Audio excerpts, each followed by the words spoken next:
inda weydba aqbaarsan waxaan idiin siday odhaahsan ku istireexdaan niyadsan maxaa jiilba jiil u aayeen tacliintu markuu corona saameyn ku yeeshay aqoonta Olivia British Academy ayaa keentay dalka koorsooyin hab online English iyo xisaab leh lagu barayo ardayda dal iyo dibadba joogta marka uu idlaysto eesh cala shahaado laga ansixiyay UK lagu siin abaalgud waxa ku dhigay Englishta axsan barayaal British ehel u ah luqadda ka ag muuqan doona hortaada sidii ajaanibkii ayaan dhow Englishka ugu hadlay kaliya laab.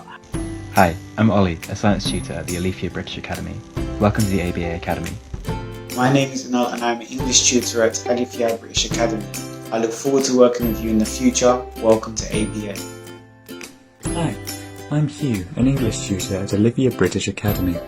Welcome to the Academy.